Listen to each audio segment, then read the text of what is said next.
Hey folks, Dr. Mike here for Renaissance Periodization. Welcome to video number 11 in our 12th part series about how to build and maintain and use and benefit from your hypertrophy workout plan. To that end, we have an app, the RP Hypertrophy app, and it does all these things for you. It allows you to build a plan and to auto-regulate a plan and to finish the plan and then to restart and make your new plan. It does all this. It's really cool. And if you get the year, it's like 30% or more off than if you go month by month.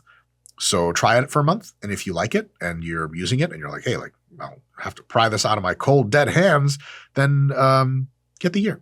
And the benefit of getting the year in addition to that is I get a year's worth of your money and I run away to Scott's video guy. Where do people who have taken someone's money illegally en masse run to? Namibia, which has a level 1 CIA travel advisory, which means it's sweet. So does Botswana. Go to Africa, baby. In any case, here we go. Deloading. That's the subject today. As you train hard, adaptations accumulate. You increase in your strength, your endurance, and best of all, your muscle size. That's the whole point. But fatigue accumulates also. And a lot of times we say fatigue very generally on this channel because we have other nerdy videos that break it down. But let me break it down for you what we mean. A few examples of what fatigue actually is. Micro tears in your muscle that don't heal session to session, week to week completely, so they start to get a little bigger over time, increasing your chance of future injury.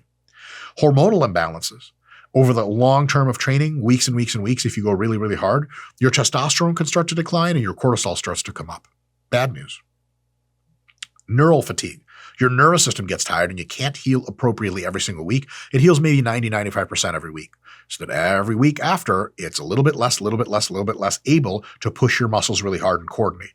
You'll also notice that in the first few weeks of your plan, when you're not really fatigued, you're actually more athletic and smooth and your technique is really good. As you get more tired into the later weeks of your plan, you may start to feel stiff and weird and uncoordinated, and that increases the chance you'll get hurt in any one exercise and is also awful and bad for mind-muscle connection.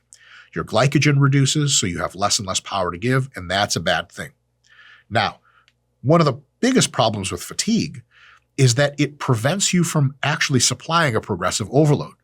If my muscles are growing under the hood just fine, they grew from 100 pounds for 10 reps. Next week, I'm doing 100 pounds for 11 reps. They'll grow a little bit more and a little bit more and a little bit more over the weeks. But what if I'm too tired to get 11 reps and I go 100 for 10 again just from fatigue? Even if the mechanism that grows muscle under the hood is still very much intact and at full power, it's like, okay, well, this is just more the same. I'm not going to grow as much as I did last week. As a matter of fact, much less, because your body doesn't really like to grow muscle. How do we know this? You have to go in the gym and force it to do so. If your body liked to grow muscle as much as it likes to put on fat, you could just eat food and get mega hella jacked. So because it's resistant to muscle growth, it needs a novel, overloading stimulus every time to get its best results. If you're so fatigued that you can't get stronger anymore, you're too fatigued to present your best overload, and thus you end up just spinning your wheels a lot because you're going in and having hard workouts, but because they can't get harder over time, you're really shooting yourself in the foot. That's one problem, but it's not the only problem. There is a deeper problem than this, because you could say, well, look, volume is overloading. So if I can't get stronger, I'll just add a set every single time I come in. And that does work for a little while, or it would if not for the second much worse thing. Mechanistically, under the hood, at a molecular machine level, high levels of fatigue tend to turn up your catabolic machinery that burns muscle as you walk around, train, sleep, eat, anything. It burns more muscle all the time. That system is turned up. One of the examples of such a system is the AMPK regulator system. Another thing it does is it turns down the sensitivity and proneness of the system that builds most of your muscle. An example of that is the mTOR, or target of rapamycin pathway. It has a bunch of pathways going into it and shooting off of it, and a bunch of those pathways, as you get more and more fatigued from high volume training over and over, any kind of training over and over time, you start to grow less muscle every time you're stimulated, and you grow less muscle throughout the rest of the day. There's a real tragedy there if you don't bring your fatigue down every now and again. If your fatigue gets up here and it's chronically high, but sustainably, it's stopped going up, it's just high all the time, and you're getting a little stronger over time, but kind of similar strength, you're doing enough volume hypothetically that would allow you to grow. As the weeks and weeks and weeks pass of you being exposed to that chronically high fatigue, Your catabolic machinery is increasing in its power. Your anabolic muscle constructor machinery is decreasing in its power. So the turn dials are going the opposite way, which means that this is the tragedy. You're doing as much work as you've ever done, session to session, week to week, logging it in your app's adapting to all the stuff. And for what? So that you can get almost no gains because you are now a muscle-burning, non-muscle building machine. You have engineered your systems to start to act like that. And here's the thing, it's tough to tell because you're going to be roughly the same muscle size. You can't tell that you're making gains. Oh, I got a floaty in my face. Get out of here, floaty. It left politely. You can't tell if you're growing muscle week to week to week. That's fucking impossible. Like your physique looks roughly the same.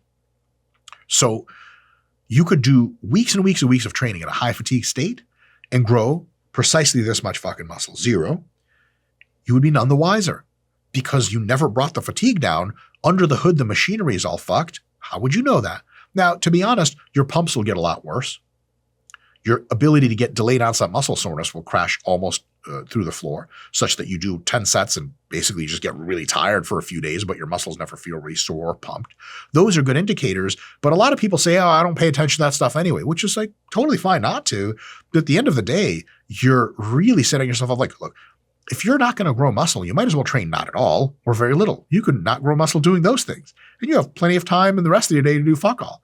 But if you're going hours a week to the gym, and you're spinning your wheels, that's a fucking tragedy because you're pissing away all that time and effort for nothing. How do you prevent that from happening is you deload. And by the way, this wheel spinning thing has been confirmed in direct studies. As you do more and more, your ability to grow muscle declines. You need a refresher every now and again to take that fatigue, bring it back down really close to baseline so you can set up another productive multiple weeks.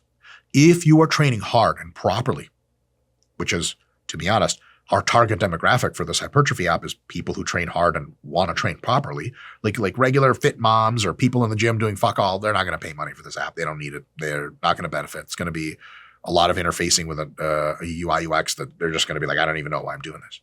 So for the people that think, for the people that want best results, that train hard, most of those folks are going to be able to go for about 4 to 6 weeks of hard training, 3 to 6 weeks, and then need a deload.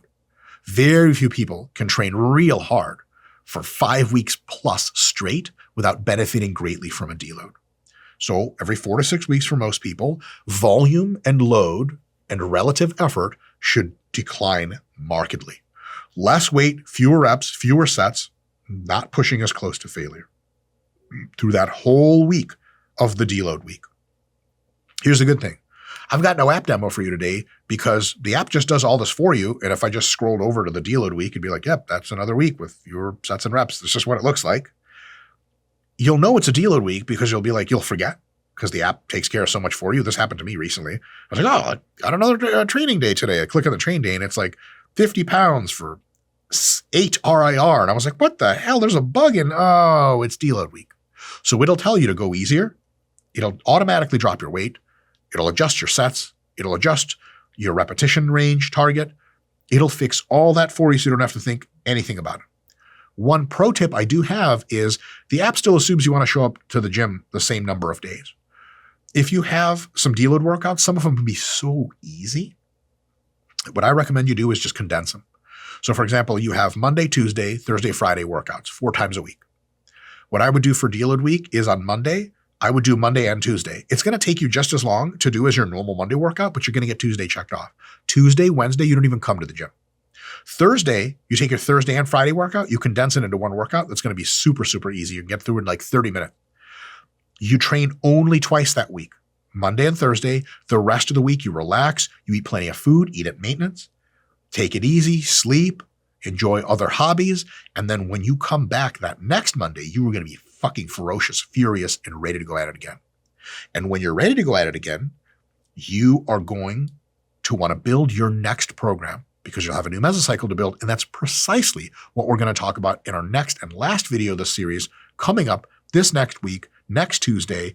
And by the way, link in the description for the RPI Hypertrophy app. Go have a look at it and buy it. Please, I need money. I'll see you guys next time.